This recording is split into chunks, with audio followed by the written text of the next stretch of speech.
Howdy folks, welcome back to Ratty Muscle of Alaska. And 67 here probably looks a little bit different than last time you guys saw it.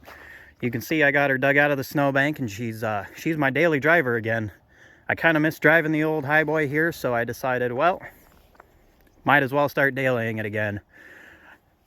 I just took the chains off. I tuned on the carburetor a little bit. It always needs just the littlest bit of adjustment in between warm and cold weather.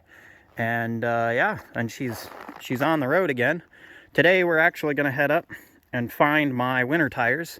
They're actually that set of BFGs, because my summer tires here, the rears, those slip and slide all over the place, and I don't really want to die. And I'd also like to not have to drive in four-wheel drive 24/7. And then yeah, we're going to go do a little parts shopping, and I'll introduce you guys to a project truck that I've got that you've never met. And the only reason you guys are meeting it today is because we're going to steal parts off of it. So yeah. Alrighty.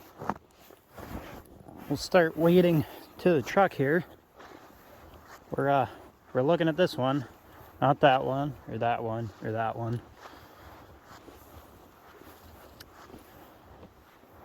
So from here, I bet you can tell mostly sort of what this is. This is a 1972 F-250. And you can surely bet she's a Highboy, but you can't see much else of it. So, nice pipe bumper on the front, real custom. And really my favorite thing about this truck is the yellow and brown paint job. This fender actually got waxed like last summer. Sienna came out and waxed it because she just wanted to see it all shined up. And I picked this truck up as a parts truck for the Highboys, and I've been using it as a parts truck. The accelerator pedal's in the 67 right now, and a couple other little odds and ends. The seat is in the 67 too. But one of these days I really want to build this thing, because it's just, the yellow and brown paint is just so neat to me. And well, I'd build it in my style, quick and greasy. You can see I've actually got the matching passenger side door. The bed's actually in pretty decent shape, not that you can see it. The tailgate's back there too. It's got quite a bit of rust in it. If we march on over to the other side, the grill's dinged and dented. The hood's under there, the original brown hood. You can see this side's the side with all the rust. Right up here by the grill. Back of the fender, the whole fender's like buckled out, you can see that. The only body panel that I'm missing for this thing though is the driver's side door, but I think I can paint this and like mock patina it to look somewhat right.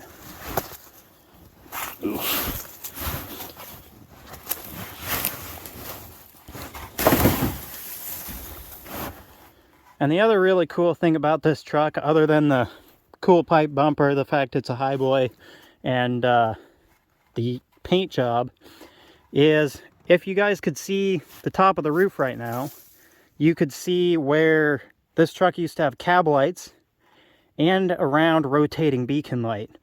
And that to me is just the pinnacle of a work truck, and that is just super neat, and I love it.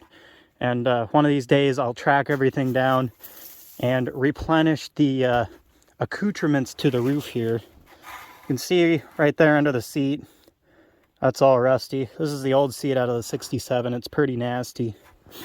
And actually what we're here for is I'm going to pull the Y-pipe exhaust. The 360 is still under the hood too. The transmission for this is down in the shop.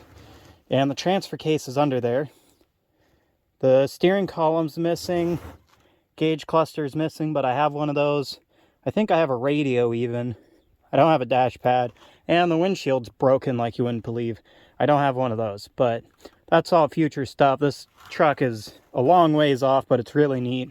I even have a rear axle for it. But the one thing that I definitely do not have are the 4-inch lift blocks for the Highboy. But yeah. This thing's really neat. Thought since this week's video is going to be pretty slim, I'd show this thing off to you guys.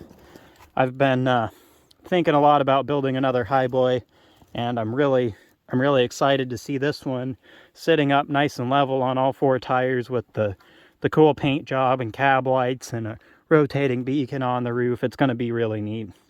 And of course the big West Coast mirrors with CB antennas off them, set of mud flaps off the back, CB radio in the cab, of course. All the essential Highboy items. Alrighty, still with the yellow and brown Highboy. I call this truck the Butterscotch Highboy, by the way, and in case you guys didn't know that, which you probably didn't. And I'm just looking at this Y pipe here, and it looks like it's definitely squished right there, but I think I can sort of hammer that back into shape and then cut it a little bit short right there and build off of it. I'm going to put this one on my 67 Highboy because I really have always just hated the way the exhaust was on that truck, and I just left it because it worked. But now I'm looking to change it, so looks like I'll probably have to shovel off the hood here a little later. I'll probably do that over the weekend, but I just wanted to make sure the Y pipe was somewhat savable. And then the other thing I want is the speedometer cable. I broke the one on the 67, and I've just been driving without a speedometer, but since I started driving the truck again, I've completely forgot where all of the speed is on the tachometer. Like watching the RPMs and sort of brain calculating it. I used to know it and sort of have it figured out. I've completely forgot. And well, it'd just be nice to have a speedometer again, because that's a pretty simple thing to look at. So yeah, anywho, hopefully over the weekend or next weekend or something, I'll grab that Y pipe and the speedometer cable off this thing for the 67. Here's you guys a quick peek at the 360 under the hood. It's locked up. I filled it with diesel a little while ago just to hopefully work it free. It's definitely going to need a rebuild, but every little bit counts, and a little bit easier to take it apart is what the diesel will give me. So yeah, that's pretty neat. I've robbed a few parts off of this engine. I think I got all the rockers out of the valve covers off of this thing and put those on my 390. So yeah, pretty neat. This thing's pretty rusty.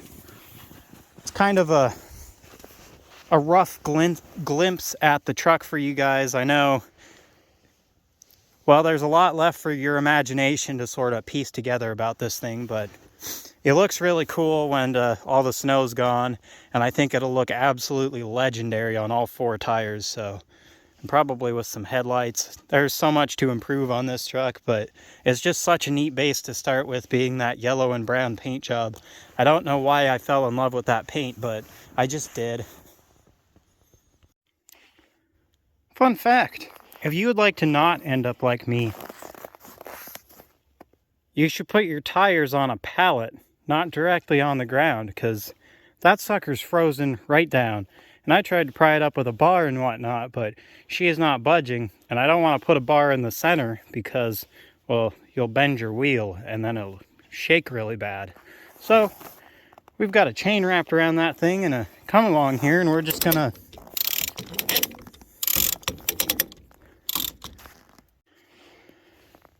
alrighty. Well, I thought I was being real intelligent using the come along as opposed to just pulling on the tire with the pickup, because I figured, you know, less of a chance of an accident. And then all that come along was doing, if I can find the marks in the snow, that guy right there, it was literally just pulling the pickup sideways. So, you know, the natural thing, I just hooked onto it, popped her into reverse, and just gave her a good tug. All this thing needed was a snap to pull it off that ice, but man, what a pain. This is why things take so long up here. Alrighty, well, since we got these bad boys dug out of the snowbank, I figured I'd talk about them for a moment so you guys know. If you are curious, these are a BF Goodrich track edge tire. From what I could tell in doing my research, these were kind of commercial tires, basically, sort of wholesale sales to like fire departments and whatnot for off-road vehicles, is what I could tell. There's not a whole lot of information about these. They quit making them like 10, 15 years ago, which, yeah, means these are old tires. But I absolutely love the tread pattern on these things. They look amazing on this truck. The wheels are mismatched. And one of these days I'll get around to painting them so they all match. But yeah, these are awesome tires. They do great in the winter time. And I really don't know why they quit making them. So, of course, this was our friend that was absolutely stuck to the ground. I'm going to save that one and save it, as in I'm going to go take it and put it in the heat where it can get all thawed off. I'm not worried about these because they should be fine. But this one, that's a lot of not balanced with the ice stuck to it. So, yeah, anyhow, I'm going to get my rear swapped over. And then I don't want to talk bad about these tires. They did pretty well in the summertime, but they're a pretty hard compound. And like, I got stuck on flat ground with these tires. So they're just not the greatest in the winter time. Four-wheel drive, they do just fine, of course, but trying to get away from just running in four-wheel drive all the time really chomps down on the fuel mileage, you know. So yeah. Anyhow, thanks for watching. Hope you guys are as absolutely pleased as I am to see this old girl back on the road. I'm loving driving this truck again. I really missed it. It's been a long time, probably. Well, I haven't daily driven it since last spring, and I haven't really driven it on the road since 6 months ago or so, before the snow hit. See, all my junk's already in there. Already looking like a daily driver again. So, and I think with the close of a bump side door, I'll see you guys next time. Thanks for watching.